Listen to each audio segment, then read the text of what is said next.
Bonjour Laurent, Salut Vlad, ça va? et toi? Super. Bon là, on va parler d'un sujet un peu tendance. En fait, depuis quelques années, de plus en plus de personnes se tournent pour utiliser leurs produits culturels, donc musique, films, jeux vidéo, vers des abonnements à des services. Donc, je parle de Deezer, Xcloud, Isneo, Netflix. Et en fait, ils sont caractéristiques d'une tendance de plus en plus forte qu'on a tous relevée, qui tend moins vers la possession et plus vers l'utilisation. Donc Ouais. c'est vraiment un sujet qui pose plein de questions. Donc c'est avec toi qui, avec ton expérience, notamment chez Fox Intelligence, que on va étudier ces services d'abonnement, non seulement leur croissance, mais aussi leur impact, leurs limites éventuelles, leur futur. Donc voilà, est-ce que tu es prêt? Ouais, tout à fait. C'est Euh, un, c'est un phénomène en fait qu'on a observé, moi que j'observe depuis plus de 15 ans. Avant d'être chez Fox, qui est un gros panel consommateur très actif sur le online, j'étais chez GFK et chez GFK, je m'occupais notamment de tout ce qui était bien culturel.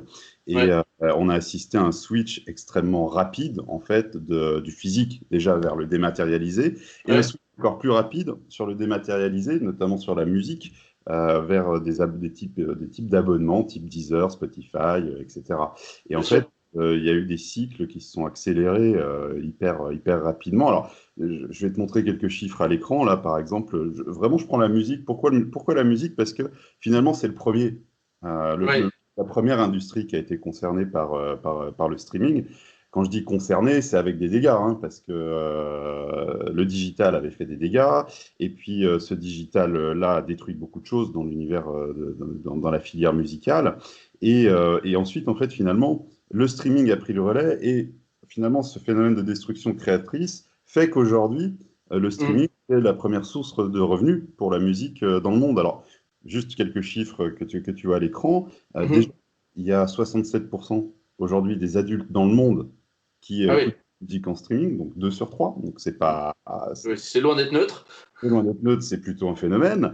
Quand on voit le temps consacré à écouter de la musique en streaming, alors en moyenne, on est à 1h17 par jour de Oui. musique en streaming. Il n'y a que 24 heures dans une journée. Tu es censé quand même dormir 7 heures. Ah Et ouais? un petit Si t'es un peu, adolescent, c'est un peu moins quand même. c'est un peu moins, c'est ça. Mais tu es censé aussi faire tes devoirs, tu vois, puis jouer aux jeux vidéo. Enfin bref, il y a plein de choses que des ados peuvent Mhm. faire. Mais, et là, je parle des adultes, je te le rappelle. Donc, Ah oui? ouais, oui. Donc, du coup, 1h17. Alors, les ados, encore plus, en fait. Mais, On est peut-être à un jour 17 par jour, quoi. c'est ça. Ouais, les journées sont plus longues que les nôtres. Et, C'est ça. et tu vois, par rapport à la radio, c'est plus que l'écoute en fait de la radio. Donc Mhm. là, ça pose vraiment un petit peu un bloc quand même sur le streaming musical qui est colossal. Et en termes de revenus, si tu veux, là, je te montre un autre graphique qui est au niveau monde, réalisé au niveau monde. La musique au niveau monde, c'est 19 milliards de dollars sur une Mhm. année. Ça, c'est le revenu de la musique mondiale. Plus de 50% de ce revenu, il vient aujourd'hui du streaming. Le téléchargement à l'acte, t'oublies, il n'y en a quasiment plus. Oui, c'est vrai. Et en 10 ans, c'est quelque chose qui a quasiment disparu. Et puis, tu as encore un petit peu de physique, alors tu as encore un petit peu de CD, tu as le 33 tours, le vinyle qui est revenu un petit peu en force avec un phénomène finalement de collection, un phénomène un petit Oui, peu de nostalgie, et puis c'est un bel objet, il faut quand même le oui, reconnaître. ouais, t'achètes l'objet, tu aides voilà, c'est pour ta passion, tu mets en avant ta passion, quoi. C'est pas forcément un achat raisonné, c'est un achat passion, quoi. Exactement ça. Et je me demande si j'en vois pas dans ta bibliothèque en dessous de ton Faucon Millenium, là. Donc, J'ai- peut-être, un petit truc des Beatles qui marche devant un Béraud, c'est possible, c'est pas impossible. et si tu veux, en fait, du coup, le marché de la musique a été complètement transformé par ce changement-là. Et puis la musique, finalement, a été que précurseur. Parce que Mhm. on parle tous de Netflix aujourd'hui, mais il n'y a pas que Netflix, hein, tous les GAFA s'y sont mis. Mhm. Je pense à Amazon Prime, qui a des performances aussi assez hallucinantes. Il y a le jeu vidéo, t'en parleras un petit peu plus. Mhm. Puis, tu as toujours ce marché du livre qui est toujours un petit peu à part, notamment en France. Le Mhm. marché du livre reste un marché essentiellement physique à plus de 95%. Mhm. C'est moins le cas aux États-Unis, c'est moins le cas dans les pays anglo-saxons. Mais le livre, finalement, il n'y a pas de raison structurelle que le livre ne soit pas en fait touché par ce phénomène à terme, Bien notamment pour sûr. les jeunes générations tout qui à fait. ont commencé finalement leur consommation de biens culturels. C'est une horrible expression, mais Non, mais c'est réel, c'est une réalité, oui. c'est la réalité. Et eux auront l'habitude de consommer en streaming leur contenu. Donc, Tout à fait. Et euh, d'ailleurs, je te coupe une seconde. Là, si on prend sur le marché français, le marché de la BD, moi, qui est un marché que je connais bien, sur la BD numérique, on est à moins de 1%, sur un marché qui, de mémoire, fait plus ou moins 500 millions, si je me souviens bien. ouais, Et au Japon, ils sont à des chiffres entre 30 et 50% sur un ouais. marché qui fait 2,5 milliards. Donc, sur la BD, alors, effectivement, c'est un segment où il y a beaucoup d'ados, d'enfants, d'adultes passionnés. Mais là, c'est vrai qu'entre 1% et 30%, même admettons qu'on arrive à 15%, on arriverait à des chiffres qui seraient totalement différents. Et ça passe pas mal par des problématiques d'abonnement, effectivement. Problématique d'abonnement. Et aujourd'hui, les gamins sont habitués au film en streaming, à la musique en streaming. Tu parles de CD à des gamins de 12 ans, ils savent pas ce que c'est, ou très peu, ou ils Mm. veulent avoir la pochette parce que c'est un artiste, un rappeur qu'ils adorent, donc pourquoi pas. Il peut y avoir un petit phénomène de collection. Mais au-delà de ça, quand les gamins vont apprendre à l'école sur des supports numériques, et ça va venir de plus en plus, forcément, le livre va être touché par ce phénomène. Enfin, je veux dire, c'est Et une c'est le évidence, sens de l'histoire, quoi. c'est le sens de l'histoire. Après, voilà, le livre est un marché qui reste particulier. Mais si on prend vraiment le jeu vidéo, la musique et la vidéo, c'est des marchés qui, à terme, seront, si ce n'est totalement, et puis le à terme, il reste à mesurer. Là, le temps peut être un peu long on peut être dans un temps long sur ce plan-là, mais la consommation par abonnement, ça reste de toute façon l'avenir de ces trois industries-là. Ah, Et alors là, excuse-moi de te couper. Tu verras que je suis pas totalement d'accord avec toi, notamment sur le jeu vidéo, pour lier à des limitations technique et d'utilisation. Donc, je suis pas totalement d'accord avec toi. Donc, parce que pour moi, en fait, le produit culturel qui peut s'utiliser en abonnement, il faut que ça réponde à une problématique d'avoir accès à plein de contenus. Et autant ça peut être adapté à la musique où tu peux passer de Koba je sais pas, au dernier rappeur, à Orelsan ou des choses comme ça, et tu peux zapper de truc en truc. Ou sur le film, tu veux passer d'une série à un film. Dans un jeu vidéo, on en reparlera, mais c'est un peu différent. Comme le nombre d'heures que tu passes sur un Fortnite ou c'est pas la même chose, c'est pas la même utilisation. Donc on en reparlera un peu, mais voilà, c'est pas forcément adapté à tous les secteurs. ok, constat à nuancer, parce que effectivement, Exactement, vidéo, on va être sur finalement un nombre de titres un petit peu plus réduit qu'on peut consommer, puisqu'il faut passer du temps sur un titre, exactement. 1 heure ou 2 heures sur un titre. Je suis totalement d'accord avec toi. Donc, on va peut-être plus avoir une cohabitation entre deux types de modèles sur le jeu Bien vidéo. sûr. Totalement faisable. C'est vrai que c'est un point important, c'est lié vraiment à l'offre. Si tu prends la musique, en fait, tout est disponible en streaming. Tout, Mm. absolument tout. Alors, on peut avoir un peu on peut se dire oui, tout, oui, non, si tu es hyper pointu en jazz, si tu es hyper pointu en Oui, musique, bien sûr. peut-être que tu trouveras pas tout. C'est là qu'en fait, la consommation à l'acte, ou l'achat à l'acte, l'achat collection finalement, peut encore avoir sa place, et ça, et tant mieux en fait. Sur la vidéo, sur le cinéma, enfin, on va appeler contenu cinéma, contenu série, documentaire. Mm. Là, les chiffres sont quand même hyper. Alors, tu as déjà les chiffres en termes d'abonnés, c'est quand même une croissance qui est assez soutenue. Et là, je Oui, on parle, peut dire ça, ouais. ouais, et je parle que de Netflix parce que au final, tu as Netflix, tu as Amazon Prime, tu as plein de services. Là, je Oui. suis bombardé de publicités sur mon Facebook. Oui, Mm. je suis vieux, donc j'ai Facebook. Mhm. Et sur Facebook, je suis bombardé de publicités en ce moment d'une plateforme spécialisée dans les films d'horreur qui s'appelle Shadows. Donc, Mm. c'est marrant d'ailleurs, mais en fait, tu vas avoir de la spécialisation, tu vas avoir des généralistes, tu vas avoir en fait une multiplicité en fait d'acteurs plus ou moins spécialisés et qui font qu'au final, si tu cumules toutes ces offres-là, ben, tu as largement de quoi faire aujourd'hui sur tout ce qui est contenu ciné et séries. Et Mhm. donc, du coup, la croissance, elle n'est pas prête de s'arrêter. Mais je nuancerai ce propos-là et peut-être qu'on y reviendra quand on parlera de l'avenir du secteur ou de ce que tu appelles le trop-plein. Mm. Il y a Oui. quand même un phénomène assez intéressant. Si tu prends Netflix, l'année dernière, sur un trimestre, je crois que c'est au deuxième trimestre, euh, le nombre d'abonnés, il a baissé. C'est-à-dire qu'il y a un solde négatif. Pourquoi? Parce qu'ils ont augmenté leur prix à ce moment-là. Mm, Donc ça veut dire quoi? Ça veut dire qu'il y a une grosse sensibilité prix à ce type de mm. service-là. Et quand on pense au fait qu'il faut avoir peut-être Amazon Prime, Netflix, si tu veux voir les films Disney, maintenant il faut Disney+, parce que ça c'est un point fondamental aussi, c'est-à-dire que tu as les studios quand même qui commencent à reprendre la main. Oui, c'est ce que on l'abordera, mais là, c'est une des grandes problématiques, c'est qu'à un moment, dans les limitations de ce secteur-là, c'est que tu vas pas pouvoir avoir 18 abonnements. Si tu aimes un peu le sport, si tu dois te faire Bein, plus Canal, plus machin, plus Netflix, plus Disney, plus Deezer, plus Isneo, plus ton abonnement, moi j'avais vu un chiffre alors qui est pour la Belgique, je l'ai pas trouvé pour la France, mais en termes d'abonnement, un Belge, c'était près de 300 euros d'abonnement, c'est-à-dire de dépenses fixes. Parce que l'idée d'un abonnement, c'est de te maintenir dans un environnement où tu ne peux pas sortir. In fine, c'est ça. Et là, donc, on arrivait on arrivait à une dépense qui je ne sais plus, entre 250 et 300 euros. Alors, je l'imagine que ça doit être des chiffres à peu près équivalents pour la France, je ne les ai pas en tête, mais tout abonnement, tout cumulé, c'est-à-dire que ça commence à te faire des sommes conséquentes et un temps conséquent aussi. Donc, c'est un peu la problématique, hein.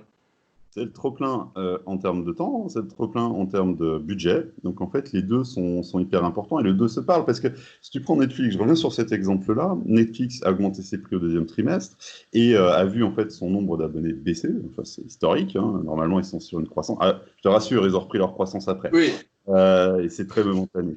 Mais ça correspondait aussi à un moment, et là il y a une part de subjectif en fait dans ce que je dis, mais ça correspondait aussi à un moment où il y avait peu finalement je sais pas, on pourrait appeler ça des flagships, mais bien sûr. originaux, hyper impactants, type Stranger Things ou voilà, ce type de série-là. Et du coup, en fait, avec une combinaison un petit peu plus en retrait de l'offre et une augmentation des prix, on voit qu'il y a une sensibilité quand même du consommateur qui se dit non mais attends, pourquoi je vais garder Netflix alors qu'il n'y a plus rien qui m'intéresse?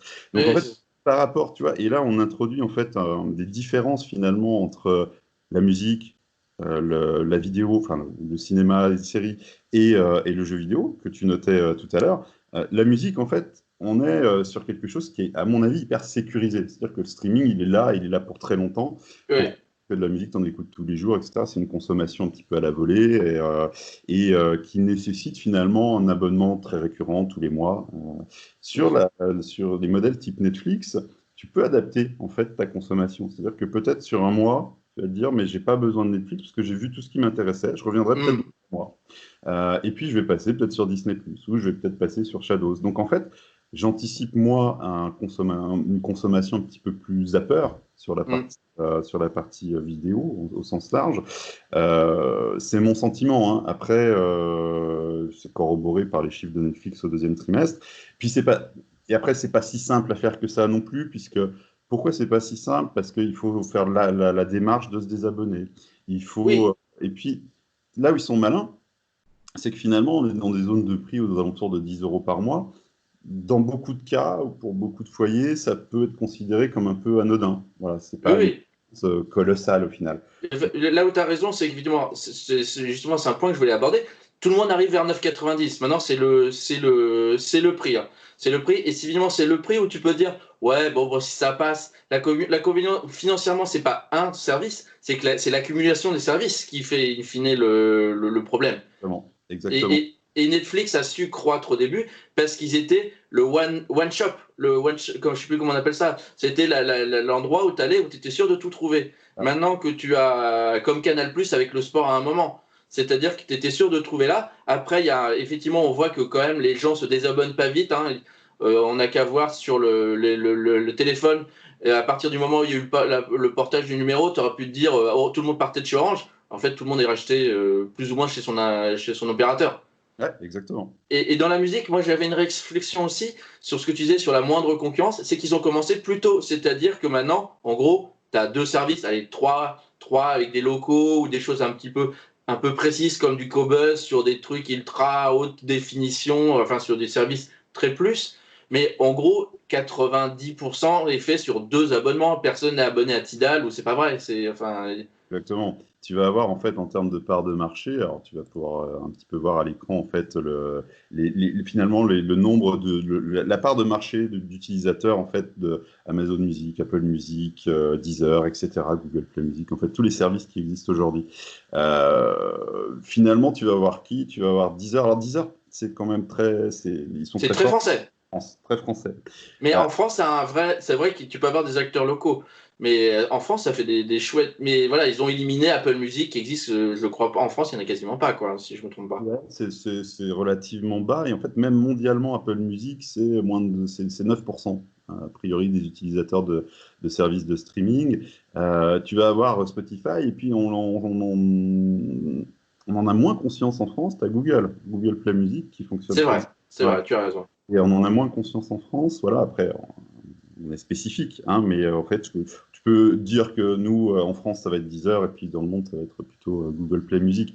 Mais en fait, il y a un chiffre qui m'interroge et que tu vois à l'écran ici, là, moi, je voulais savoir ce que tu en penses, parce que, y compris sur la musique, normalement, enfin, tu es chez Deezer, normalement, tu as accès à peu près tout, quoi. Et puis, tu es chez Ouais. Spotify, tu as accès à peu près tout, sauf les trucs hyper spécialisés. Tu as beaucoup de ce qu'on appelle de cross-platform, y compris sur la musique. Je peux le comprendre sur la vidéo, c'est-à-dire que tu vas retrouver des contenus exclusifs chez Netflix, des contenus exclusifs chez Disney+, etc. À mon sens, c'est un peu moins le cas dans la musique. Mais pourtant, tu as du cross-platform. Donc, par exemple, 27% des utilisateurs de Deezer sont aussi utilisateurs d'Apple Music. Alors après, j'ai pas les fréquences d'utilisation, etc. Donc, mais si tu veux, tu as un peu de cross-platform. Alors, est-ce que c'est lié au fait que les modèles, les développements en fait que font les Deezer, les Spotify, etc. C'est-à-dire pas générer forcément des titres de musique exclusifs, mais faire du live spécifique, faire des contenus un petit peu frais, tu vois, des Des concerts, pod... par ouais, des exemple. concerts, des podcasts, des trucs comme ça. Parce que, effectivement, du contenu qui pourrait aller au-delà de la musique pour élargir ton spectre. C'est ça que tu es en train de dire? Exactement ça. Et parce que moi, c'est un chiffre qui m'étonne, c'est-à-dire que moi, j'ai besoin que d'un seul service de streaming musical et je ne vais pas regarder, en fait, je ne vais pas écouter ce qui se passe sur d'autres sites de streaming, mais ça semble être une pratique assez courante. Alors, c'est un chiffre qui m'étonne un peu, donc j'aime bien remettre un petit peu en cause certains. Moi aussi. Parce que c'est quelque chose qui m'étonne un peu. Pour autant, et là, j'ai pas trop. Excuse-moi de te couper, est-ce que ça pourrait pas être lié à des utilisateurs dormants? C'est-à-dire que quand tu es Deezer, c'est dans un abonnement, que sais-je, Orange ou truc comme ça, et en fait tu l'utilises pas vraiment, ou alors on t'envoie un lien. Moi je sais que parfois, moi je suis sur en termes de musique, je suis plutôt sur Deezer, mais on m'envoie des trucs Spotify, donc je vais sur Spotify et je regarde, ça dure 20 secondes, quoi, une minute ou 3 minutes. Il y a possible que ça soit si ça. C'est une possibilité, je pense à la même chose. Après, c'était juste pour illustrer que ça se passe dans la musique, mais alors, t'imagines, et j'ai pas les chiffres pour, mais t'imagines à quel point ça doit se passer dans la vidéo. C'est-à-dire que, Ah oui, bien sûr. parce qu'aujourd'hui, le nombre de gens qui doivent avoir Amazon, parce que Amazon, en fait, tu es un peu captif sur Amazon Prime là, si tu Amazon Prime. Donc, en fait, Voilà. tu l'as par défaut. Mais les gens qui sont Amazon Prime, qui sont Netflix, qui sont depuis quelques semaines Disney+, je pense qu'il y en a beaucoup. Et Bien sûr. là, on retrouve ce phénomène finalement d'accumulation de budget qui fait qu'à un moment, le consommateur, il n'est pas idiot. Je pense qu'il va arbitrer. Je pense qu'il va arbitrer et qu'il va peut-être arbitrer temporairement. C'est-à-dire, je fais un stop sur Netflix pendant 1 mois, 2 mois, 3 mois. Tiens, Stranger Things, la saison 4, elle arrive. Je vais prendre Netflix. Et puis, je me désabonne quand j'aurai fini. Et je pense qu'on va avoir en fait des différenciations en termes de comportement de consommateur entre la musique et la vidéo. Et évidemment, le jeu vidéo qui est un petit peu c'est un peu caché aujourd'hui ce qui se passe en fait en termes d'abonnement sur le jeu vidéo. On a peu de chiffres. Je sais pas si je pense que Alors moi, j'ai eu des chiffres, justement. Je cherchais, parce que c'est un peu compliqué de trouver des chiffres. Alors là-dedans, il faut prendre ce qu'on appelle le cloud gaming. Le cloud gaming, ça comprend les abonnements, parce qu'en fait, la difficulté du jeu vidéo, c'est que tu as deux sortes d'abonnements et tu as plein de digital. Donc en fait, autant le digital croît à une vitesse phénoménale sur le jeu vidéo, ça, on n'est pas loin de 100, aux alentours des les chiffres, maintenant, c'est global du jeu vidéo, c'est entre 100 et 130 milliards dans le monde, plus ou moins à un pouillème près. Et dedans, le digital, on doit être 80% avec beaucoup de mobile dedans. Et en fait, le cloud gaming, qui comprend plusieurs choses, dont les abonnements, Alors, il y a j'ai trouvé deux sources. L'une qui nous dit qu'en 2018, on était à 66 millions de dollars dans le monde. Comparé à 100 milliards, c'est pas dingo. La plus optimiste était à 250 millions pour 2018. Et donc, ils estimaient qu'on était entre 150 et 300 millions de dollars dans le monde actuellement, avec des projections plus ou moins entre 500, vous voyez à l'écran, entre 500 et 2 milliards, suivant les analystes. C'est relativement faible, entre guillemets, par rapport au c'est pas relativement faible, c'est hyper faible. Quand tu vois que dedans, tu as quand même des gens, Stadia, c'est Google, PSNow, c'est PlayStation, les xCloud qui n'est pas encore sorti, ou Xbox Pass, c'est Microsoft, que tu as Steam qui va se lancer dessus, qui a Amazon. C'est-à-dire que tu as des acteurs de niveau mondial, et on arrive à un chiffre qui est estimé entre 150 et 300 millions, à 500 millions si on à la louche de la louche de la louche. On est des chiffres sur des problématiques qui sont très différentes. Et on cumule deux choses, parce qu'en fait, il y a deux sortes d'abonnements aux jeux vidéo. Il y a l'abonnement qu'on qualifiera de Netflix du jeu vidéo, un peu, c'est-à-dire que tu accèdes à du contenu sur une plateforme et tu as un panel de contenu plus ou moins large, plus ou moins intéressant. Par exemple, sur PlayStation, sur PS Now, c'est 700 titres. Ce qui est bien issu de catalogue qui commence à la PS2. Donc, bon, voilà. Et tu as, donc là, c'est PS Now, c'est le français Black Nut, qui s'est spécialisé un peu dans les trucs famille, un peu indé, ou bien c'est le Xbox Pass. Et tu vois, ça, c'est des chiffres, ça marche correctement. On sait que, par exemple, le meilleur de tous, le Xbox Pass, mais bon, Microsoft a vraiment bourriné dessus, on est aux alentours de 10 millions d'abonnés, ce qui est bien. Sur PlayStation Now qui est lancé en 2014, ça fait quand même 6 ans, elle connaît toute la puissance de PlayStation où ils ont 110 millions de PS4, ce qui commence à un chiffre plus ou moins raisonnable. On est à 1 million dans le monde. Donc tu vois, c'est un ratio de moins de 1%. Bon, c'est le chiffre de fin 2019. Et pour les autres, si tu fais Stadia ou Black Nut, ils se gardent bien de donner leurs chiffres. Hein. Ouais. Moi, j'ai vu, les chiffres, a priori, moi, ce que j'en sais par des sources officieuses, sur Stadia, ça se compte en centaines de milliers dans le monde. Et Black Nut se garde bien, mais c'est plus petit. Voilà, donc et c'est totalement français, donc c'est pas illogique que ce soit plus petit, mais c'est vraiment des chiffres qui sont pas très importants. Et il y a deuxième sorte d'abonnement qui est un abonnement, parce que le problème du jeu vidéo, on l'abordera, c'est un problème technique, c'est que tu peux quand tu écoutes ta musique, tu peux l'écouter en downgradé sur n'importe quelle plateforme, sur le plus mauvais des téléphones ou sur le plus mauvais des lecteurs MP3 ou sur ta télé. Tu n'as besoin de rien. Je caricature, mais en gros, c'est ça. Sur Netflix, tu peux faire ça sur un smartphone à 70 € ou sur une télé à 10 000, ça marche pareil. Sauf qu'un jeu vidéo, ça marche pas pareil. Ça marche pas pareil. Si tu veux avoir un bon jeu, je dis n'importe quoi, le dernier Call of Duty ou des trucs comme ça, il faut de la bande passante. Et de la bande passante pour envoyer de l'info, il faut aussi de la bande passante pour renvoyer l'info, parce que c'est interactif. C'est la grosse différence qu'il y a avec la musique ou la vidéo ou le livre, c'est qu'il y a pas l'information ne va pas que dans un sens, elle va dans l'autre aussi. C'est-à-dire qu'il faut renvoyer. Et là, on parle de gens qui parlent, si tu fais des parties en e-sport, on parle en nanosecondes. Donc, tu vois, il faut intérêt à avoir un sacré taux de ping quand même. Et l'autre problématique, c'est que si tu veux faire jouer à une machine, à un jeu sur une machine, sur n'importe quelle machine, que ce soit tu vois, ton smartphone ou ton ordi pourri, tu peux pas. Et donc, il y a un autre type de services qui sont ceux de NVIDIA qui s'appelle GeForce Now, qui vient d'être sorti, où tu as le français Shadow qui a été lancé par la société française Blade, les Parisiens de Blade. Là, qui te permet, en payant, là c'est une autre forme d'abonnement, qui te permet d'accéder à ta bibliothèque ou à une bibliothèque de produits que tu auras en partenariat via ces choses-là, sur autre chose. Donc, tu as deux sortes d'abonnements. Le cloud gaming, c'est je te donne accès à n'importe quel jeu sur n'importe quelle plateforme. Ça, c'est aussi le projet xCloud de Microsoft que beaucoup de gens attendent, qui sera certainement lié à une autre forme d'abonnement, qui est l'abonnement à la Netflix. Donc voilà, donc si tu cumules ces deux-là et que tu arrives à un chiffre dans le monde de l'ordre de, allez, entre 200 et 500, max, t'es pas du tout dans les mêmes types ni de proportions, ni de chiffres, quoi. Hein. Donc,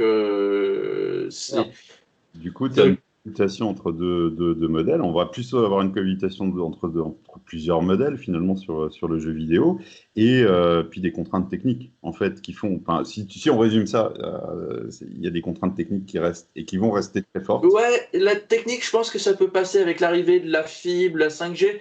Là, pour l'instant, on parle de ces problèmes-là. Je suis pas sûr qu'en 2030, où, on ait ces problèmes-là. Effectivement, la 5G, je peux me tromper, mais je crois qu'on est entre x6 et x10 en débit.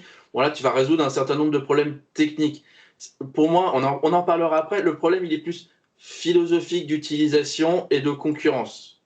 Tu vois qu'il y a une sensibilité quand même. Enfin, est-ce que par là, je veux juste dire par là, est-ce qu'il n'y a pas besoin finalement d'un trigger ou d'une amorce qui fait Mais que. la killer application, le truc qui va lancer le principe. Ouais.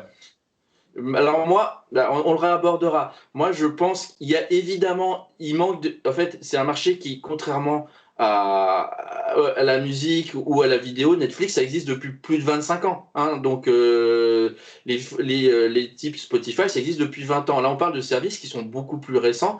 C'est un marché qui n'est pas mature, ni dans son offre, ni dans ses prix. Et là, on voit qu'il y a des trucs gratuits. Le PlayStation Now est passé de 17 à 9 euros. C'est un marché qui est en train de se structurer. Ça aussi. Et pour surtout, à mon avis, là, je vais avancer sur une problématique. Là, c'est qu'en fait, le problème, c'est que tu as des offres. On parlait de problème de temps. L'inconvénient, c'est que tous les systèmes de jeux vidéo sont là pour te maintenir dans ton système de jeux vidéo. Et tu as des concurrents à ton abonnement qui s'appellent Fortnite. Fortnite, par exemple. Un sujet, quoi, ou PUBG, ou ce que tu veux, ou Call of Duty. Enfin, bref. Fortnite, ça te maintient gratuitement plusieurs heures par jour. Donc, tu as une offre gratuite de temps. Donc là, c'est-à-dire que le concurrent de Stadia, c'est pas forcément PS Now, c'est aussi Fortnite. Fortnite, c'est pas un abonnement. Donc, c'est qu'en fait, il y a une problématique de temps. Et c'est-à-dire que quand tu passes, effectivement, quand tu as ton abonnement de 10 heures, ton Netflix, tu passes déjà 2 heures sur Fortnite. Mais voilà, donc l'inconvénient, c'est que tu te retrouves avec une concurrence qui est à la fois interne, externe au secteur. Et dans le secteur, tu as aussi des gens dont le but du jeu, c'est de te maintenir dedans avec le concurrent, c'est le free-to-play aussi.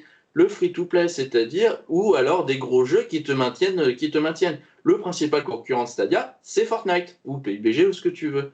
Donc, ça aussi, ça explique. Il n'y a pas que ces problématiques-là. C'est-à-dire qu'autant sur la musique, ce que tu dis, tu peux grignoter, aller prendre une minute, tu prends ça, une minute, tu prends une autre minute, un autre musique. Dans le jeu vidéo, par essence, on te maintient dedans plusieurs heures. Et c'est la force aussi de Netflix, excuse-moi de te couper, de Netflix, c'est qu'avec leurs séries, on voit bien, et c'est toi le spécialiste, que les gens utilisent de plus en plus les séries et de moins en moins les films. Parce que c'est pour moi, Game of Thrones, c'est Fortnite. C'est-à-dire, on te maintient le plus de temps possible dans ton univers et tu veux pas en ressortir. Et en plus, comme ça devient des éléments de conversation, Fortnite ou Game of Thrones, il y a des gens qui jouent à Fortnite ou qui regardent Game of Thrones, non pas parce que c'est bien, mais évidemment que c'est bien, mais parce que tu peux en discuter à la machine ou à café ou à la cour d'école aussi. Il y a aussi ces problématiques-là. Ouais. Ouais, c'est en fait finalement est-ce que je reviens vraiment sur le jeu vidéo, est-ce que finalement sur le jeu vidéo, c'est pas la complexité de la consommation qui fait qu'en fait les modèles par abonnement sont un peu ils manquent d'attrait quoi aujourd'hui et puis le fait que tu aies besoin de passer du temps sur chaque Exactement. qui fait qu'en réalité la consommation est un petit peu différente. Donc on est en train finalement de dessiner deux mondes un peu différents quoi, tu vois, entre un monde pour des raisons différentes, mais entre un monde du jeu vidéo et du livre qui est complètement différent du monde de la musique et de la Exactement. qui se rapproche terriblement hein, en termes de mode de consommation finalement. Sauf que sur une vidéo, évidemment, tu as besoin d'un peu plus de temps que pour écouter un titre de musique. Mais on se rapproche vraiment d'un monde un petit peu finalement. Bipolaire, ouais. Exactement. Maintenant, il y a une question en fait dans un temps, si on pense en temps long. Forcément, quand même, le livre et le jeu vidéo seront touchés par ces phénomènes. Évidemment, évidemment, mais il y aura des limitations et je pense qu'on n'arrivera pas à des proportions qui sont les mêmes que dans la musique, où effectivement. Puis la musique, il faut voir que il y a aussi cette problématique-là, c'est que ça fait maintenant, ça devient un élément pour les chanteurs, pour les groupes, qui fait partie aussi presque, je vais te caricaturer, mais presque du plan pub pour le concert. Ouais. C'est-à-dire que le mec, il se rembourse sur autre chose. Aussi, il y a ça quand tu vois, moi je suis fan de musique, là j'ai dû d'ailleurs zapper 2 concerts liés au coronavirus, mais ça c'est un autre problème. Quand tu achètes 70 euros ta place, 80 euros, 50 euros si tu si tu vas vers un rappeur un peu plus confidentiel. Il y a d'autres moyens. Il y a aussi, je pense que cette augmentation de la musique est liée aussi à une transformation du monde de la musique vers une autre économie qui, qui in fine, d'après ce que je vois des chiffres, on arrive à des chiffres qui sont à peu près équivalents à ceux d'il y a 20 ans, mais répartis totalement différemment, avec plus de concerts, plus de digital et moins de consommation à l'acte, à l'achat, quoi. Ouais. Alors, c'est un point important, ça, c'est un peu finalement les modèles économiques aussi des modèles par abonnement. Il y a un point qui, moi, me perturbe totalement sur la musique, notamment, c'est quand tu vois, en fait, quand tu as le ratio, alors il peut se discuter ce ratio, mais c'est combien de streams il faut avoir pour gagner $1. Ok, Ouais. c'est un ratio. J'avais un chiffre entre 1500 et 3500 suivant les pays, suivant les. C'est ça? Ça dépend. Tu prends les services de streaming audio finalement assez purs comme Apple. Je prends Apple Music par exemple. Il faut a priori 136 streams pour générer $1. Mais là, Hmm. je mets le point sur un problème qui est quand même assez énorme. C'est pas à moi de le régler évidemment, mais quand tu prends YouTube, combien de streams sur YouTube en musique il faut pour faire $1? Il en faut 1500.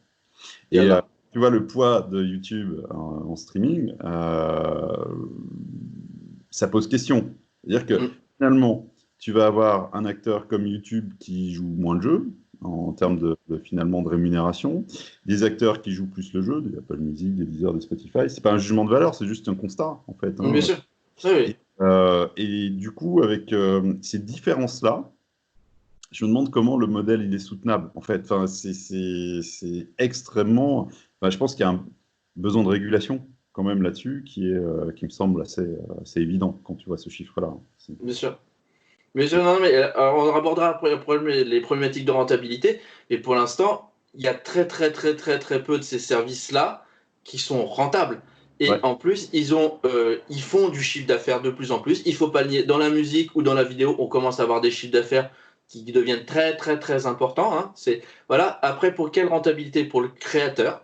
C'est mm, une des problématiques sur le jeu vidéo. Là, on a vu que récemment, des éditeurs étaient sortis de GeForce Now. Je mm. pense à du Warner ou je crois qu'il y avait Activision qui est parti aussi. Et donc, quelle rentabilité? Parce qu'effectivement, tu touches un pouillème du temps d'utilisation.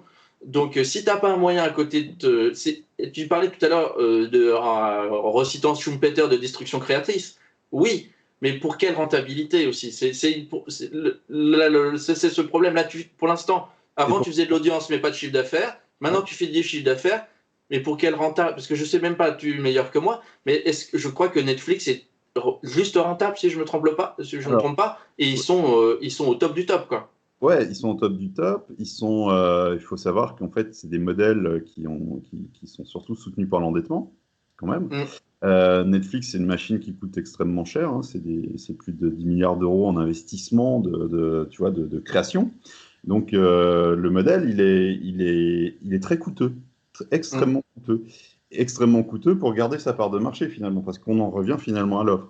Un Mm. Netflix, pour qu'il tienne dans le temps, il faut que son offre, elle tienne la route et elle tiendra la route avec les contenus originaux, parce que c'est pas avec les films Enfin, j'ai rien contre les films des années 80 avec Schwarzenegger, tu vois, Bah, mais j'espère bien que t'as rien contre les films des années 80. j'adore. Mais si tu veux, c'est pas avec ça qu'ils vont fidéliser C'est sûr. leurs consommateurs. Donc, c'est des modèles qui sont extrêmement coûteux, donc et qui sont finalement appliqués par. C'est le même modèle qui est appliqué par Amazon, par Prime Now, avec pareillement des dépenses qui sont colossales en nouveaux contenus, en contenus originaux. Est-ce que je peux te permettre de te contredire en disant que dans le cas du Xbox Pass de Microsoft, dans le cas d'Amazon avec son Prime et compagnie, c'est aussi un moyen de maintenir dans un environnement qui est lui-même rentable. Bien sûr.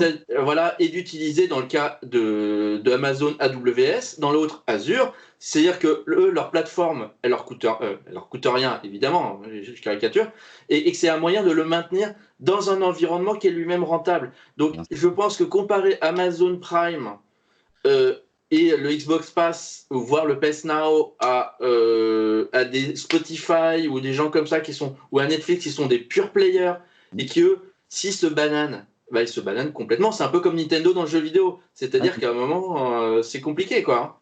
Ils n'ont pas ils ont pas de plan B. Enfin, tu vois, Voilà, c'est ça. c'est leur raison, finalement, leur raison d'exister. Donc, eux sont, de fait, comme ils ne s'adossent pas à d'autres activités, en fait, sont de fait plus fragiles. Je veux juste souligner, en fait, la fragilité de ce type de modèle-là, parce que, Bien sûr. euh, encore une fois, on voit Netflix à un moment, normalement, on est dans un schéma de croissance qui doit être ininterrompu encore pendant quelques années. On voit quand même au moindre accro, enfin, accro entre guillemets, mais hausse de prix, offre un petit peu moins performante, on voit que ça peut coincer. Et Mm. ça, pour des modèles type Netflix, c'est assez tueur parce que eux, ce qu'il leur faut, c'est un modèle de business récurrent. Tous les mois, ça doit être une machine. C'est-à-dire, tous Mm. les mois, leur consommateur doit payer leurs 10 euros. Si ce modèle s'enraye, il y a un problème potentiel. Donc il y a une sorte de fragilité quand même à ces systèmes-là. Et encore une fois, ces pure players-là sont très endettés. Donc, Et moi, c'est marrant parce que ça me fait penser à Uber. Donc tout le monde a Uber. Au monde, je ne sais pas combien de personnes dans le monde. Et les gars, plus ils font de chiffre d'affaires, et plus ils font de pertes. Donc on est sur un modèle qui est pas vertueux. C'est vraiment l'une des problématiques de ce système-là. C'est qu'on voit qu'il y a de la destruction créatrice en termes de chiffre d'affaires, mais pour quelle perte et voilà, en termes d'écosystème, il faut réfléchir un peu écosystème aussi. Moi, je suis tout à fait persuadé que Netflix plus Disney plus que tu veux dans la vidéo, on arrivera à 500 millions de personnes qui utilisera ça dans le monde à horizon 1 an, 2 ans, 3 ans. Euh, 3 ans, ouais, 3 ans. voilà. Voilà. Après, et voilà, est-ce que dans 10 ans, ces mecs-là, il n'y en aura pas la moitié qui auront fait faillite? Voilà. Est-ce qu'on n'est aussi pas dans une problématique de. Maintenant, on est quand même dans une économie qui est encore en train de se structurer. Et effectivement, la problématique, c'est dans les produits culturels, surtout dans ce type de sujet-là, c'est le winner take it all. C'est que le but du jeu, c'est d'investir, investir, investir, investir. Maintenant, pour tuer les autres, et quand tu as 80% de part de marché, là, ça tombe. Donc il y a aussi cette problématique-là. Ouais, et si tu veux, l'arrivée de Disney+, c'est hyper signifiant parce que ça veut dire quoi? Ça veut dire qu'un studio dit non, je maîtrise ma distribution de mes contenus. Disney, c'est Pixar, c'est certains contenus Fox, tous les contenus Disney. Je maîtrise ma distribution de contenus. Donc en fait, il y a finalement des Chinese walls qui commencent Mm. à se lever. Et ça, pour moi, c'est quand même une menace parce que le jour où tu auras une fragmentation finalement de l'offre, c'est ce qui va arriver, tu auras une fragmentation de l'offre qui nécessite que le consommateur, pour avoir accès à tout ce qu'il veut, il doit avoir cinq abonnements différents, ça va être extrêmement compliqué quand même. Donc à ce Ah bah moment-là, ouais, et ça, ça peut être assez tueur finalement bien pour ce sûr. type de modèle-là. Après, et tu parlais j'aime bien faire tu vois, me mettre dans ton plan détaillé. Tu parlais Mm. de l'avenir du secteur, en fait, même d'explosion inexorable. Il y a quand même des forces sur ces modèles-là, et je reprends les modèles type Netflix sur la vidéo, qui sont qu'aujourd'hui, ils sont qu'au démarrage finalement de leur recrutement. Bien sûr, bien Et, sûr. et alors ça, c'est un point, on l'a vu, alors moi je le vois dans les chiffres de Fox Intelligence sur tout ce qui est période en fait de confinement, là, on voit quand même que, alors d'une part, quand tu es confiné, tu as plus de temps pour toi, donc du coup, les modèles type Netflix sont hyper intéressants, mais on voit quand même il y a une explosion de l'abonnement, Netflix, Disney+, etc. Alors c'est contextuel, mais ça veut dire quoi? Ça veut dire que le recrutement, il va vraiment s'accélérer là dans les prochaines semaines, les prochains mois. Et ça va solidifier tout ça. Bien Et sûr. ce qui est hyper important, c'est de voir en fait qu'il y a des générations de consommateurs qui étaient hyper Oui, réfractaires à ça. Je prends par exemple les générations de 50 ans et plus. Euh, les 50 ans et plus, en 2019, sur la VED, c'était la plus petite tranche en fait en termes de génération. C'était finalement la tranche d'âge la moins pénétrée. Et sur 2020, il y a une explosion en fait des consommateurs de 50 ans et plus. Donc ça veut dire quoi? Ça veut dire que les modèles type Netflix ne s'adressent plus qu'aux générations X, Z, Y, etc., millennials. Euh, Aujourd'hui, l'ensemble de la population passe sur ce modèle-là. Alors ça, c'est une bascule qui est extrêmement importante. Pourquoi? Parce que pour moi, ça va avoir un lien sur tout ce qui est modèle audiovisuel par ailleurs, donc les chaînes de télé classiques, la consommation linéaire. Oui, bien sûr. Et ça potentiellement, je dis bien potentiellement, et je mesure mes mots, potentiellement peut-être un effet aussi sur la salle, sur le cinéma, parce Bien que sûr. ces générations-là sont une génération qui va plus au cinéma, c'est comme ça. Voilà. Donc, et du coup, on en vient là en fait à des impacts qui vont être extrêmement forts, des perturbations extrêmement fortes sur les modèles un peu plus traditionnels. Euh, Période de confinement, autre chiffre, Ouais, pareil, quelques chiffres, là ça vient de NPA, Harris par exemple, des études qu'ils peuvent faire. Euh, le streaming vidéo, en fait, était peu présent sur ce qu'on appelle le prime time. Tu te souviens de ce concept-là, le prime oui, time tout à fait. de la télévision. Et alors là, depuis quelques semaines, quelques mois, c'est en train de voler en éclats. C'est-à-dire Mm. qu'aujourd'hui, en fait, finalement, le prime time surperforme, d'autant plus dans cette période de confinement, sur la SVOD. Et ça, c'est extrêmement structurant à l'avenir et c'est extrêmement potentiellement perturbateur pour un modèle à la TF1. Tu vois, c'est clairement perturbant. Et une fois, en fait, il y a toujours un effet de cliquet quand tu passes sur ce type de consommation, 50 ans et plus qui vont sur la SVOD, des consommations qui se font de plus en plus en prime time, bah, tu génères une habitude, ce qu'on appelle un effet Oui. cliquet. Et je pense qu'on n'a pas fini de voir en fait les impacts sur la consommation média traditionnelle ou consommation de contenu Bien traditionnel. sûr. Mais Tout, c'est principalement le cas, encore une fois, sur la vidéo, clairement. tout à fait. Et effectivement, il y a ces problématiques court-termistes que tu disais. Il y a aussi des problématiques à long terme. Tu habitues les gens à faire des choses qu'ils n'avaient pas l'habitude de faire. Ouais, c'est court-termiste, c'est très contextuel, c'est lié à cette période de confinement, mais encore une fois, ça Oui, va. mais ça génère des habitudes. Exactement. C'est pareil, je fais un aparté, ça n'a rien à voir avec le sujet du jour, mais tu as l'explosion dans cette période de confinement des ventes en grande surface alimentaire, mais sur le drive, le modèle drive, et par des Oui. générations qui étaient totalement réfractaires au drive, et c'est justement ces générations 50 plus, 50 ans et Mm. plus. Ben, ça aussi, ça va être très structurant pour la grande distribution au final. Parce qu'en Bien fait, sûr. une fois que tu as essayé ce type de modèle-là, finalement, il n'y a pas beaucoup de raisons de ne plus le faire après. Oui, oui, bien sûr.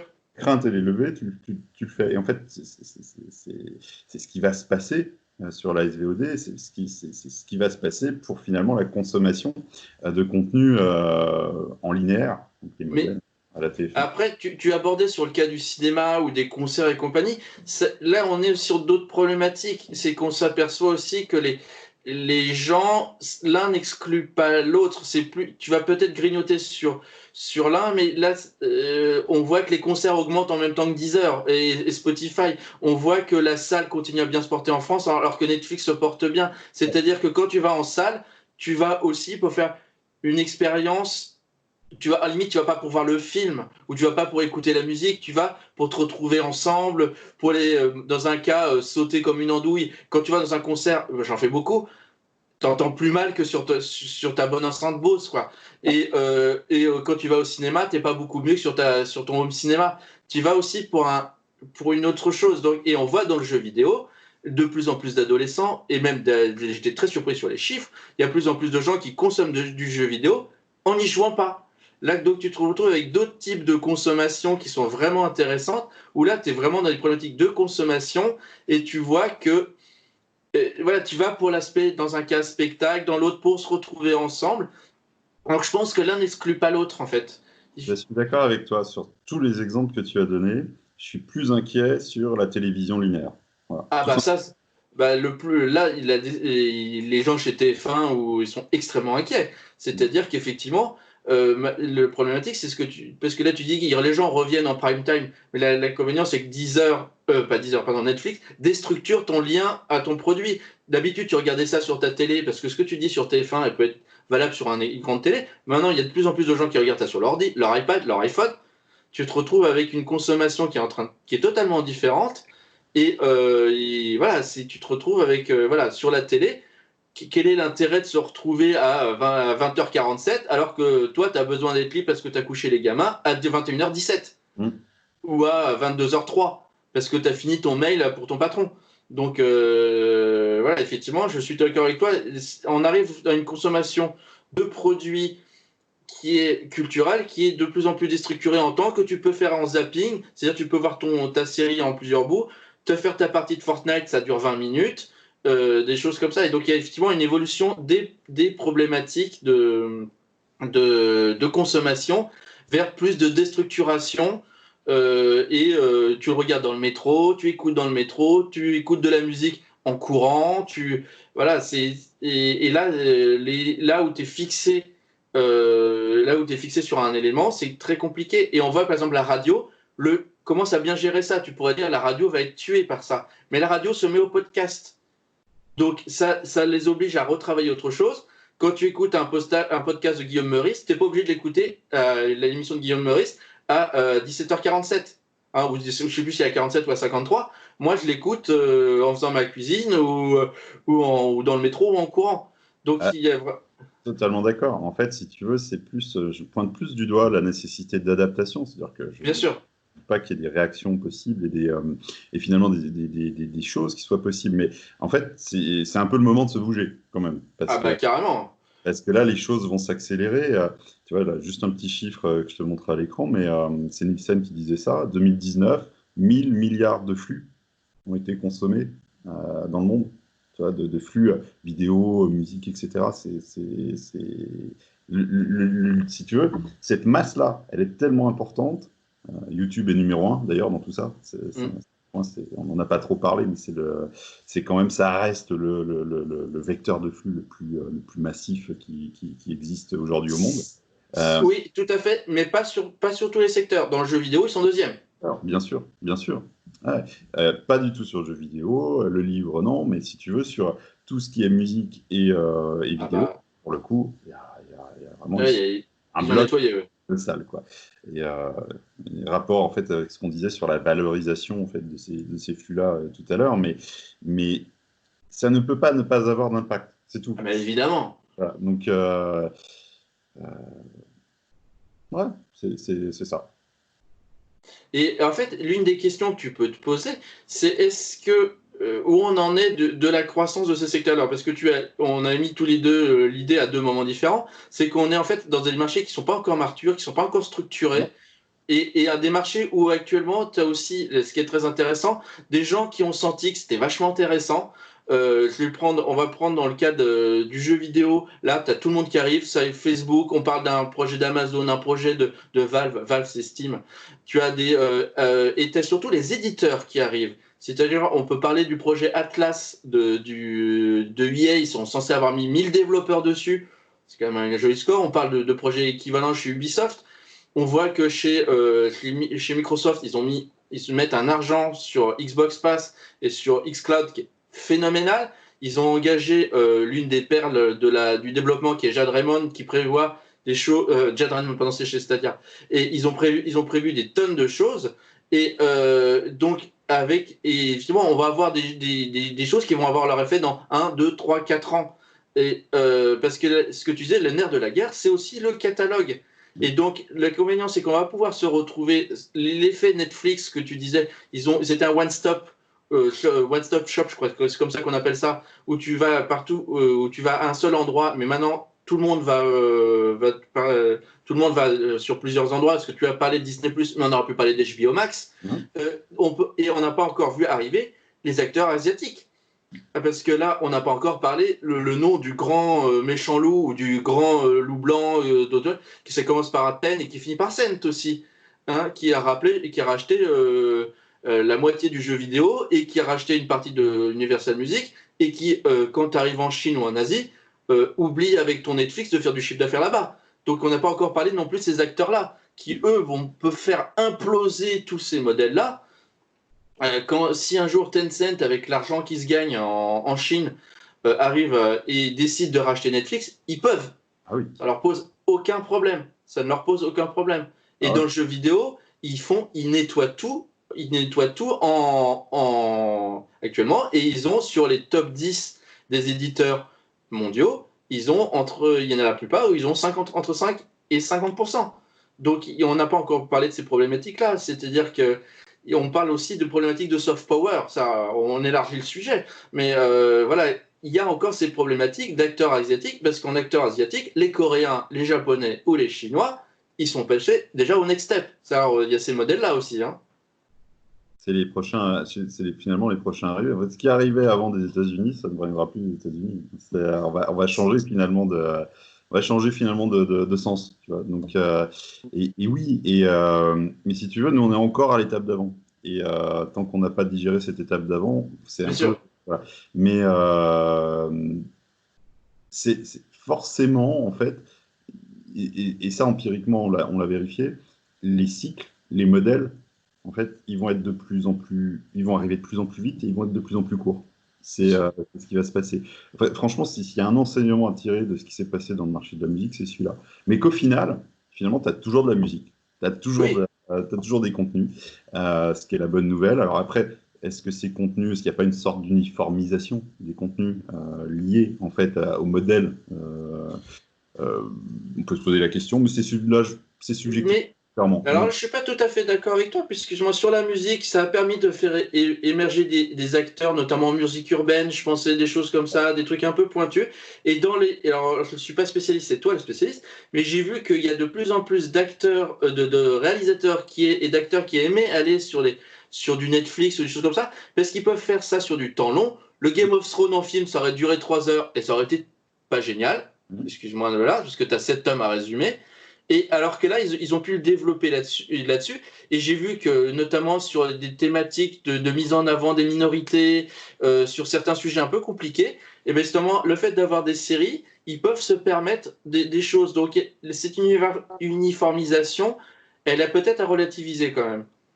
Je suis d'accord avec toi. En fait, je provoquais un petit peu ce plan-là parce on a souvent reproché justement à ces services-là, oui, mais ça va concentrer en fait la consommation que sur un seul type de musique ou un seul type de vidéo. Finalement, c'est pas ce qui se passe. C'est pas trop ce qu'on voit. Et tu vois, tu as des preuves. Finalement, aujourd'hui, un terrain de jeu pour un Scorsese, c'est Netflix aujourd'hui. C'est plus Oui, on aurait dit ça il y a 5 ans, on aurait tous rigolé, quoi. exactement. Et en fait, et là encore, tu vois, les choses vont très vite. C'est que finalement, est-ce que ces services-là vont pas justement faire en sorte de maintenir une sorte de diversité culturelle plutôt que le contraire. Il y a 3-4 ans, on aurait dit l'inverse. Et aujourd'hui, on se pose beaucoup plus la question. Oui, Et du coup, et là encore, si tu veux, en 3-4 ans, il y a eu un renversement total de la perception finalement qu'on a de ces services-là. Alors après, je ne parle pas de la perception de la salle par rapport à Netflix, il y a toujours bien quelque chose sûr. de conflictuel, mais euh, in fine, je trouve qu'en fait, les peurs, les craintes qu'on avait se vérifient pas. Mm. C'est mon sentiment. Oui, oui, les diffusions ultra larges, ultra faciles, peut amener à certains modèles de soft power qui évidemment, ce qu'il faut pas nier que quand tu fais des contenus, mais comme toujours, tu mets des modèles sociétaux, il faut pas le nier. Si les Chinois investissent lourdement là-dessus, c'est quand même pas pour rien non plus. Hein. Et on sait que quand on a vu l'année dernière, ou il y a 2 ans, je sais plus, en Chine, le jeu vidéo ont été stoppés pendant 1 an par le pouvoir, parce qu'il y a officiellement pour des problèmes d'addiction, officieusement parce que voilà, il y avait des choses qu'il fallait pas les dire, fallait pas les faire, c'est pas comme ça que ça se fait. Donc évidemment, il faut pas le nier, mais de toute façon, moi je compare ça un peu à une source d'eau. L'eau, elle te sent, elle descendra. L'eau, c'est le contenu, et elle passera toujours, elle contournera les rochers, elle contournera, et in fine, ça arrivera au fleuve, quoi. Mais effectivement, on a toujours ces craintes-là d'une uniformisation. C'est vrai, ça peut arriver, mais on s'aperçoit qu'il y a une diversité de choses qui n'étaient pas forcément prévues. On aurait pu se dire dans le jeu vidéo, ça fait 25 ans, moi ça fait 20 ans que je suis dans le jeu vidéo, ça fait 25 ans qu'on dit tous les jeux sont pareils, et là tu as plein de jeux indés. Et les jeux indés du digital, ils reviennent vers le physique. Donc oui, faire attention à plaquer ces modèles. Voilà, il faut plaquer des modèles. c'est pas toujours vrai. Et on parlait du digital, il y a aussi une limite au digital. Le digital, on revoit, qui aurait dit il y a 20 ans que le vinyle remontait. Il y a toujours une demande il y aura toujours une demande de produits physiques pour d'autres choses, des problématiques. Parce qu'on l'a pas abordé dans le DVD, le livre, parce que c'est pas des sujets. Mais par exemple, le fait d'avoir dans un jeu vidéo, tu as aussi ces problématiques d'occasion. Et ça lutte beaucoup contre l'abonnement. C'est-à-dire l'abonnement, parce que là, on va revenir à un de mes dadas. Si tu utilises. Avant, les jeux de vidéo étaient finis. C'est-à-dire, c'est un jeu, ça durait 10 heures, 20 heures, 50 heures, 100 heures, 1000 heures, ce que tu veux. Et c'était un produit fini. Maintenant, ce sont des produits, pour la plupart, infinis. Infini. C'est-à-dire qu'un Fortnite, par essence, ou un FIFA, tu ne le finis pas. On peut regretter parce que c'est du snack gaming, mais ce sont des produits qui sont par essence infinis. Donc, GTA, qui est infini 2013, le dernier GTA. Exactement. Alors lui, c'est à la fois un jeu fini et un jeu infini. Et c'est un jeu génial. C'est effectivement lui, il a su créer un environnement. Donc avant, tu vois, un abonnement, quand tu es sur un produit fini comme une musique ou une série ou un film, tu peux. Quand le produit est par essence infini, ben tu ne peux pas l'utiliser. Tu peux pas avoir. À quoi ça sert d'avoir 800 produits infinis à pouvoir jouer? Tu peux pas jouer à 800 produits infinis. Je suis nul en mathématiques, mais 800 fois l'infini, ça donne toujours l'infini. Donc par essence, on voit qu'actuellement, il y a de moins en moins, hormis quelques joueurs très spécialisés sur quelques thématiques très spécialisées, on voit que les gens jouent à, on va dire, deux jeux. Ton Fortnite, ton GTA, t'appelles ça comme tu veux, c'est ton jeu que tu as. On peut te dire que tu en as peut-être deux, allez. Le jeu du moment, plus tes 3 jeux mobiles. Voilà. En gros, un gars, il va entre un joueur averti, il fait entre 5 et 10 jeux par an. À quoi ça sert d'avoir 1000 jeux, 10 000 jeux, 2000 jeux, 500 jeux, si tu joues in fine que ta consommation, elle est de 5 à 10? C'est moi le problème le plus fondamental que je vois sur le jeu vidéo, c'est pas le temps les problèmes techniques, ça se résout. La loi de Moore te prouvera que de toute façon les ordi, les téléphones. Là, j'ai fait récemment une émission sur la croissance de l'informatique. Ça, c'est 1000 fois la puissance des ordinateurs qu'il y avait pour la mission Apollo.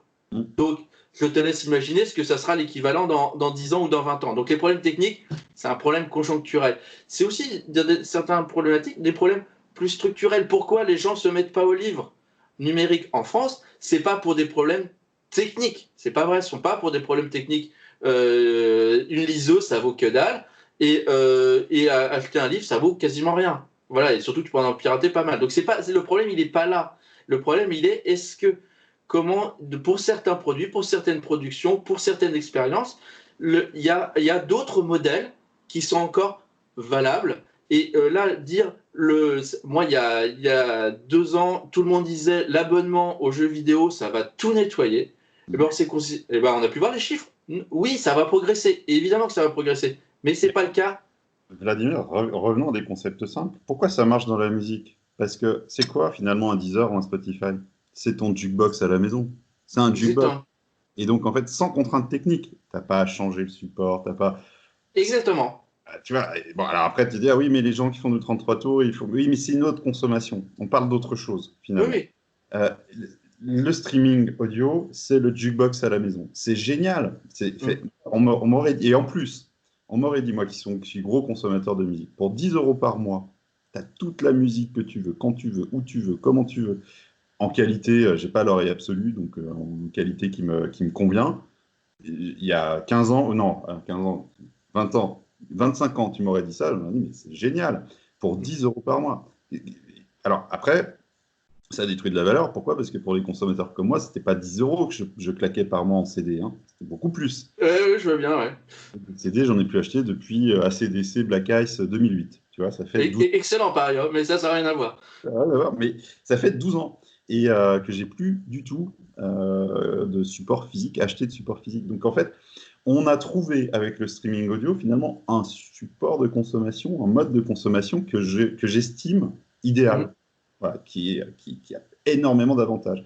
Le choix, l'offre, la praticité d'utilisation, tu peux le faire partout, comme tu veux. Enfin, c'est quand même assez génial. Et pour un coût qui est quand même modique. Enfin, c'est 9,90 € par mois en musique, c'est Et par ailleurs, pour aller dans ton sens, et finalement, c'est des produits qui répondent à des problématiques de consommation. Parce qu'en fait, il faut revenir, on aurait dû dire ça depuis le début, c'est le consommateur qui, in fine, pourquoi le gars continue à acheter des livres physiques alors qu'il pourrait l'avoir sur sa liseuse, ou parce que ce que tu viens de dire sur la musique, elle est valable sur le livre. Ça prend, mais c'est même pas un méga un livre. Hein. Donc tu pourrais, c'est encore moins qu'une musique.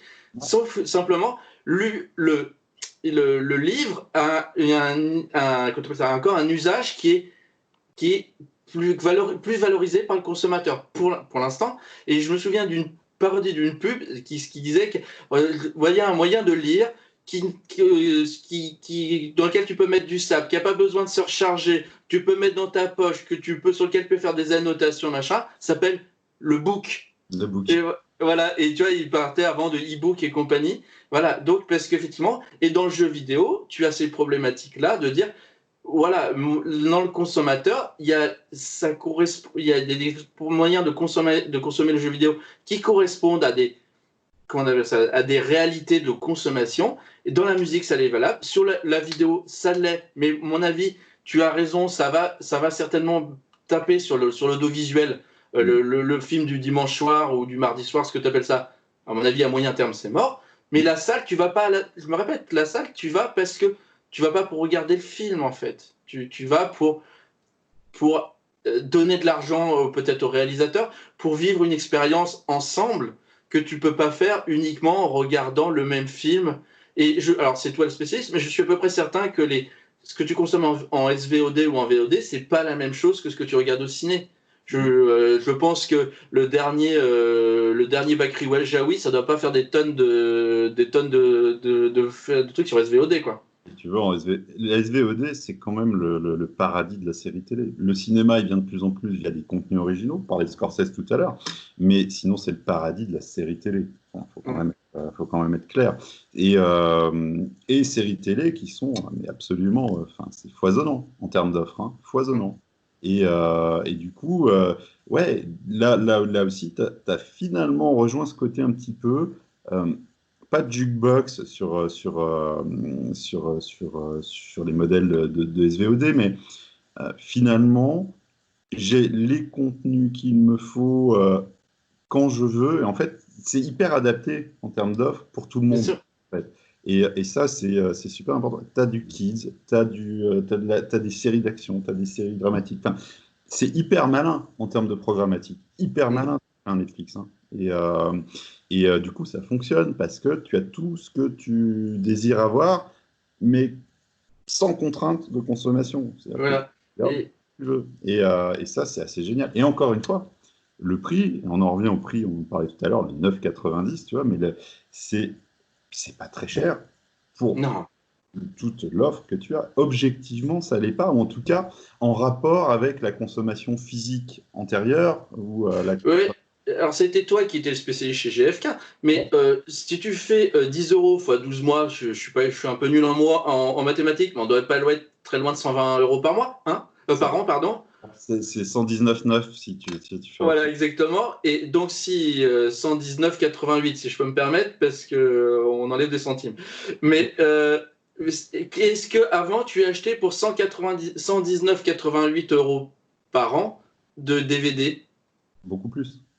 T'as acheté pour beaucoup plus? Plus que ça. Donc, il y a, pour le coup, si tu veux, que ce soit pour la musique ou la vidéo, en termes de budget, finalement, sur une année, les budgets étaient plus conséquents que ça. Bah, souviens-toi quand même qu'un DVD d'une nouveauté, c'était entre 20 et 25 euros. Hein, c'est pas faux, oui. Période. Ensuite, on a eu le coup du Blu-ray. On a essayé de nous le vendre à 34,9 et puis finalement 27,9, etc. Puis on a rebasculé au 19,9, etc. Puis après, tu as toutes les autres opérations, tu sais, de multi-buy, etc., mais qui ne concernaient pas réellement les nouveautés. Les budgets étaient conséquents, très conséquents, jusqu'à 2004, 2005. Et après, tu as eu un autre phénomène qui était celui de la piraterie, qui est le phénomène en amont finalement des services de streaming, hein, mais c'est la piraterie qui a fait beaucoup de mal. Aujourd'hui, le streaming ne fait que corriger finalement, Oui, et est-ce que justement, là, tiens, c'est un point qu'on n'avait pas évoqué, tu as tout à fait raison. Est-ce que ça n'a pas permis aussi de remettre dans une économie formelle Hmm. des gens qui n'étaient plus dans l'économie formelle? Est-ce Alors, que ça. J'ai les gens, l'impression, alors je n'ai pas les chiffres de piraterie en tête, et ouais. je devrais, mais est-ce qu'il n'y a pas une baisse de la piraterie sur un certain nombre sur un certain nombre de choses? Dans le jeu vidéo, le digital a permis de tuer la piraterie. Je caricature, mais. Sur le jeu vidéo, complètement. Sur la musique, et dire, je me souviens d'une citation de Pascal Nègre qui disait que bah, aujourd'hui, pour 9,90 par mois, tu as accès à toute la musique que tu veux. Il faudrait être un peu pervers quand même pour continuer à télécharger de la musique. C'est un peu son discours. Il n'a pas tort. Sur la vidéo, la seule limite, j'allais te dire, c'est finalement la disponibilité de certains contenus très récents, très frais, qui sont Bien sûr. diffusés sur les networks ou des contenus ciné qui ne sont pas encore disponibles en SVOD, ni en VOD à l'acte, ni en SVOD, tu peux encore avoir un peu de piraterie sur ces contenus-là. J'ai pas de chiffres là-dessus, pour être très franc, et on a finalement des discours, des retours qui sont assez contradictoires. Certains disent que la piraterie reste quand même très forte sur la vidéo, notamment. D'autres qui disent qu'elle serait plutôt en train de baisser, etc. Et honnêtement, je sais pas. Moi, je prends mon cas personnel, T'as jamais piraté. j'ai jamais piraté, mais au moment où j'aurais pu pirater, si tu veux, si j'avais été pirate à ce moment-là, je le serais plus aujourd'hui. Voilà. Oui, bien sûr. Tu vois ce que je veux dire. Donc, Exactement. en tout cas, je ne le serais plus aujourd'hui. Mm. Professionnel, évidemment.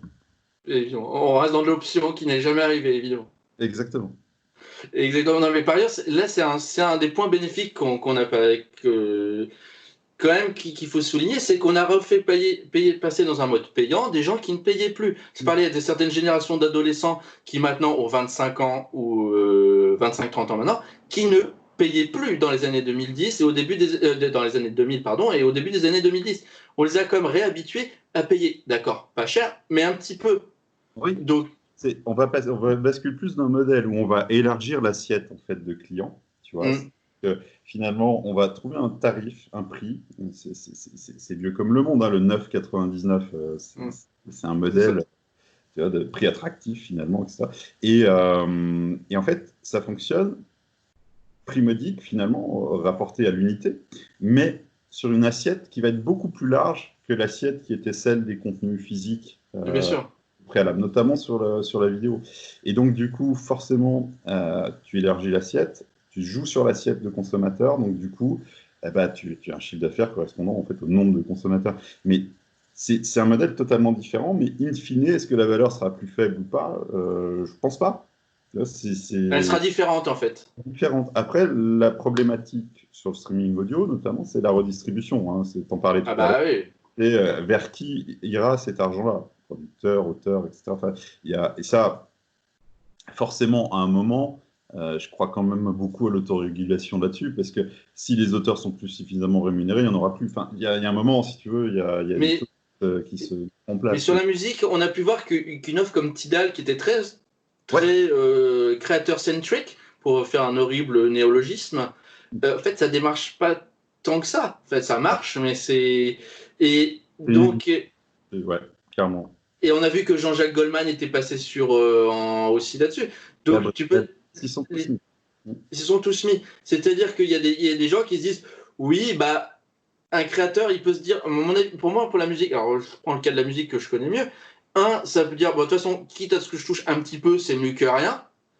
Parce que de toute façon, en piraterie, j'aurais rien touché. De toute façon, les gens, ils n'achètent plus mes CD.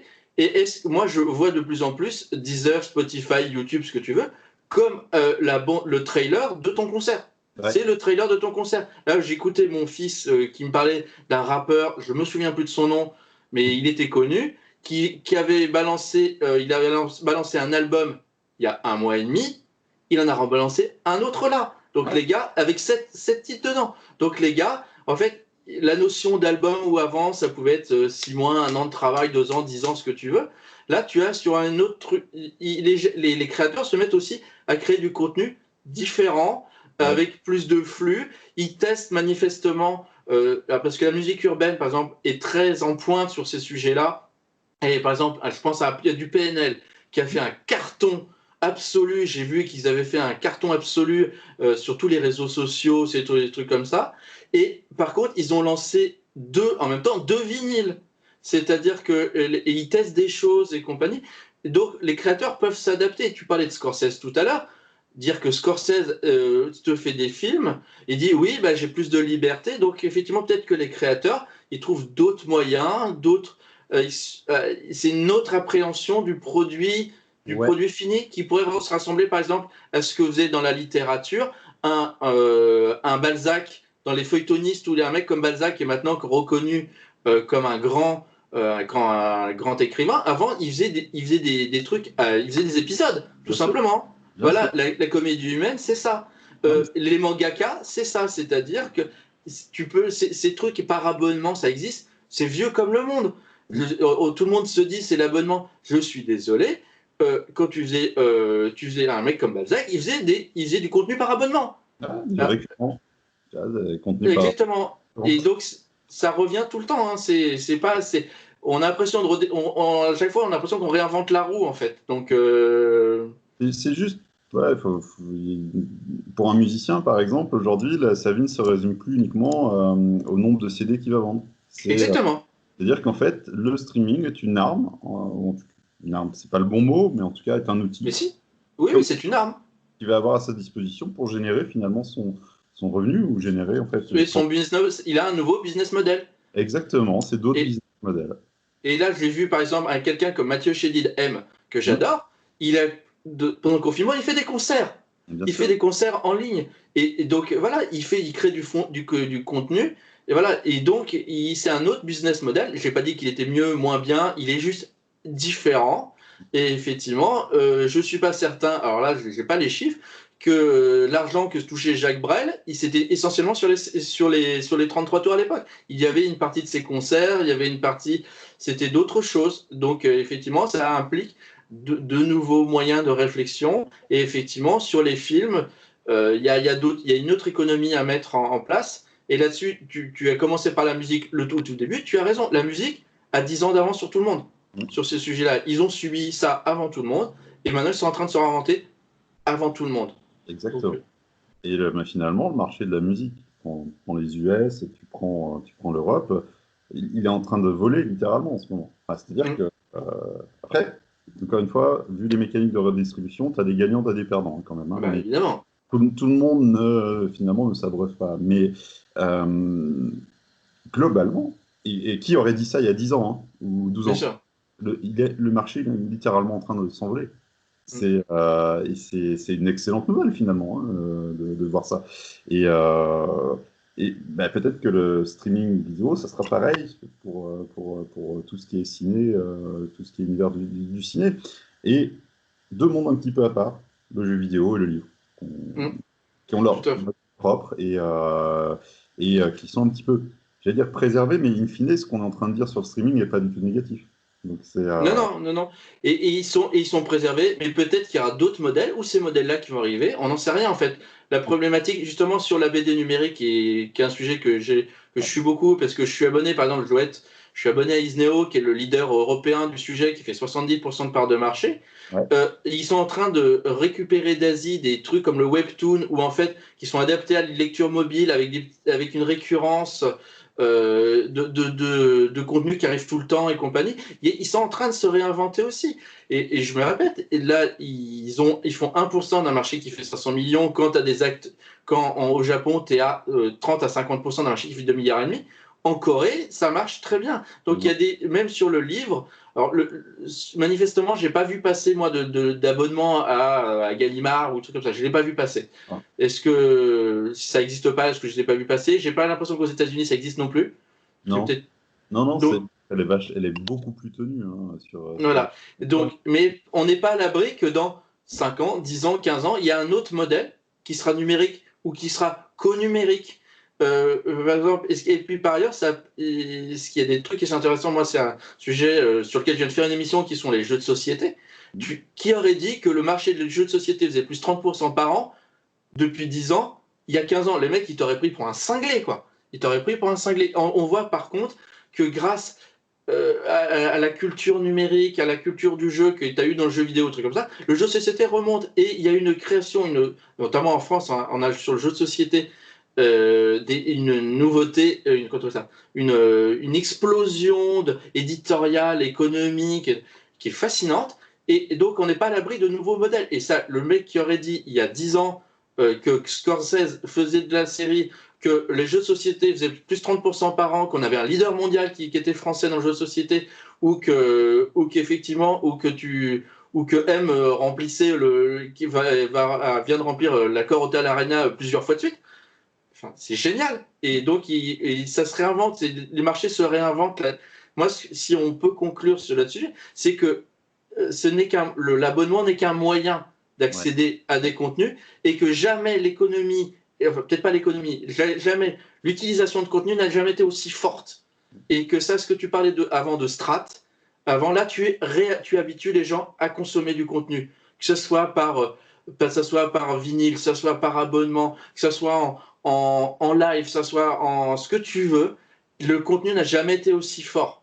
Contenu sur lequel on porte de la valeur, encore une fois. Exactement. Et là, les modèles économiques sont encore à définir, doivent encore se structurer, mais l'abonnement en fait partie.